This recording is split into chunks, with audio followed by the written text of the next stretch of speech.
Direct നടത്താം എന്നതാണ് നിലവിൽ പുതിയതായിട്ട് ഇറങ്ങിയ ഓർഡർ. പക്ഷെ അത്തരം കാര്യങ്ങളൊക്കെ FIGP കലണ്ടർ മാറിയിട്ടാണെന്ന് യൂണിവേഴ്സിറ്റിയുടെ താല്പര്യങ്ങൾക്കനുസരിച്ച് മാറുന്നുണ്ട്. പക്ഷെ നമ്മൾ ഈ പരിപാടി പ്രഖ്യാപിച്ചതിൽ പിന്നെ നമ്മൾ ഈ ലിറ്ററേച്ചർ ഫെസ്റ്റ് ഉൾപ്പെടെയുള്ള കാര്യങ്ങൾ രാജ്യത്ത് നിന്ന് പല ഭാഗങ്ങളിൽ നിന്നും ഒരുപാട് സാഹിത്യകാരന്മാരെല്ലാം പങ്കെടുക്കുന്നതാണ്. അത് അവരെ മനഃപൂർവ്വം തടയുന്നതിന് വേണ്ടിയുള്ള ശ്രമങ്ങളാണ്, SFIയുടെ പ്രവർത്തനങ്ങളാണ് ഇപ്പോൾ ഇതുവരെ നമ്മൾ കാണാൻ പറ്റുന്നത്. അതുപോലെ തന്നെ ഇതിൽ പറയുന്ന ഒരു വാദം എന്ന് വെച്ചാൽ സെപ്റ്റംബർ 30 മുന്നേ FIGP കലണ്ടർ പ്രകാരം സംസ്ഥാന സർക്കാരിന്റെയും എല്ലാ കലണ്ടർ പ്രകാരം ഇലക്ഷൻ നടത്തണമെന്നാണ് ഈ നിലവിലെ ഡീന്. അതും മറികടന്ന് ഒക്ടോബർ 8 അവരുടെ ആവശ്യം. പിന്നെ എന്താണ് ഈ FIGPയുടെ പേര് പറയുന്നതെന്ന് മനസ്സിലാവുന്നില്ല. വളരെ നമുക്ക് വ്യക്തമായിട്ട് തന്നെ മനസ്സിലാക്കാൻ പറ്റും. പിന്നെ അത് മാത്രമല്ല, അഡ്മിഷൻ പ്രൊസീജിയേഴ്സ് ഇതുവരെ കംപ്ലീറ്റ് ആയിട്ടില്ല. ഒരു കുട്ടി അഡ്മിഷൻ എടുക്കുമ്പോൾ യൂണിയൻ ഫണ്ട്, അതായത് യൂണിയന്റെ ആവശ്യമായിട്ടുള്ള ഫണ്ടിന് അവിടേക്ക് അയക്കുന്നുണ്ട്. എന്നിട്ടും ആ യൂണിയൻ ഫണ്ട് അടച്ചിട്ടും അവരുടെ ഇലക്ഷനും അതിൽ വോട്ടവകാശങ്ങളും നിഷേധിക്കുന്ന രീതിയിലേക്കാണ് പോകുന്നത്. ഒക്ടോബർ 3 വരെ നമ്മുടെ PG അഡ്മിഷൻസ് നടക്കുന്നുണ്ട്. അതുപോലെ തന്നെ LLB അഡ്മിഷൻസ് ആയിട്ടില്ല.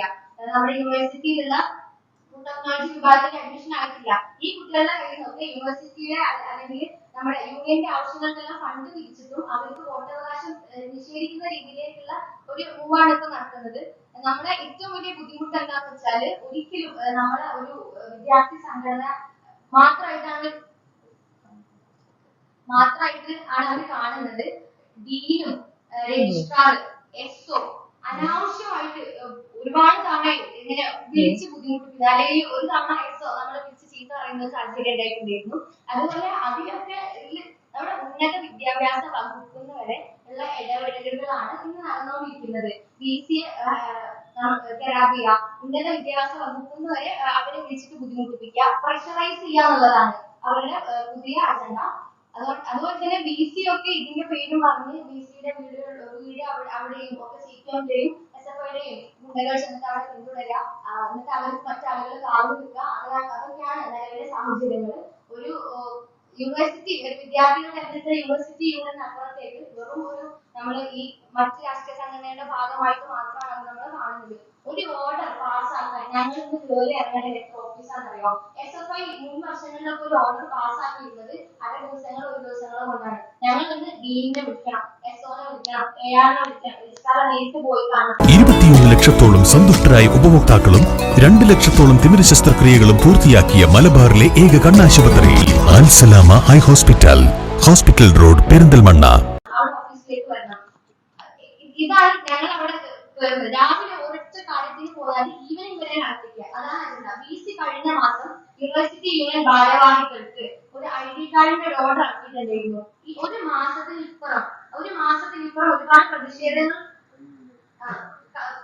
പ്രതിഷേധങ്ങൾക്കപ്പുറമാണ് നമുക്ക് ആ ഒരു മാസത്തിനിപ്പുറമാണ് നമുക്ക് ID കാർഡ് കിട്ടുന്നത്. BC ഇറക്കുന്ന ഒരു ഓർഡർ പോലും വെറും ബയാസ്ഡായി സംഘടനാപരമായി മാത്രമാണ് അവിടുത്തെ ആളുകൾ നോക്കിക്കാണുന്നത്. കഴിഞ്ഞ SFIയുടെ യൂണിവേഴ്സിറ്റി യൂണിയന് 90 ലക്ഷം രൂപയാണ് ബജറ്റ് യൂണിവേഴ്സിറ്റിയിൽ ഉണ്ടായിരുന്നത്. സിൻഡിക്കേറ്റ് അത് ഹൈക്ക് ചെയ്ത് 1,25 ലക്ഷത്തോളം രൂപ ആക്കി കൊടുത്തു. അതുപോലെ നിലവിലെ സാഹചര്യത്തിൽ നമുക്ക് 90 ലക്ഷം അനുവദിക്കുകയും നമ്മുടെ ബജറ്റ് പ്രകാരം അത് കൂടുതൽ വരികയും ചെയ്തിട്ടുണ്ടായിരുന്നു. 1,56 ലക്ഷം രൂപയോളം ബജറ്റ് വരികയും, പക്ഷെ നമ്മൾക്ക് അത് ഹൈക്ക് ചെയ്ത് തരാനോ ഒന്നും അവർ തയ്യാറല്ല. ഈ പേരും പറഞ്ഞ് 2 മാസമാണ് നമ്മുടെ പരിപാടികൾ നിർത്തേണ്ടി വന്നത്. അതുകൊണ്ട് ഈ 2 മാസം SFI തോൽക്കുന്ന സാഹചര്യത്തിൽ 8 മാസം ഇലക്ഷൻ മാറ്റി. അതുപോലെ നമ്മുടെ പരിപാടി തുടങ്ങുന്ന പേടിച്ച് അവർക്ക് ഭീഷണിയാണെന്ന് പേടിച്ച് മനഃപൂർവ്വം എടുത്തു പറയേണ്ട പേരാണ് മുൻ DC ഡോക്ടർ ജയരാജ് സർ. അദ്ദേഹം 2 മാസം നമ്മളെ ഇതും ബജറ്റ് പറഞ്ഞു നീട്ടി. ഇപ്പൊ ഇത് കഴിഞ്ഞപ്പോൾ വയനാട് ദുരന്തം ഉണ്ടായി. എന്നിട്ട് അവരെന്നെ പറയാൻ നമ്മളൊന്നും ചെയ്യുന്നില്ല, നമ്മളൊരു പരിപാടി ചെയ്യാൻ. ഇപ്പൊ ഒരുപാട് പേർക്ക് നമ്മളെ വരുന്ന സാഹിത്യകാരന്മാർക്ക് ഉൾപ്പെടെ അല്ലെങ്കിൽ പരിപാടിയിൽ വന്നിരിക്കുന്ന ആർട്ടിസ്റ്റുകൾക്ക് ഉൾപ്പെടെ നമ്മൾ ഒരുപാട് അഡ്വൈസും ഫ്ലൈറ്റ് ടിക്കറ്റും അവരുടെ ട്രെയിൻ ടിക്കറ്റും എല്ലാം ചെയ്തിട്ടുണ്ട്. ഇന്നും ഇന്നത്തെ ഈ പരിപാടികളുടെ ഒക്കെ ചെക്ക് അവിടെ നമ്മൾ ഹോൾഡ് ചെയ്ത് വെച്ചിട്ടുള്ളതാണ്. ഇതൊക്കെ നമ്മളിത് നമ്മുടെ കയ്യിൽ എടുത്ത് കൊടുക്കുന്ന അവസ്ഥയാണ് നിലവിലുള്ളത്.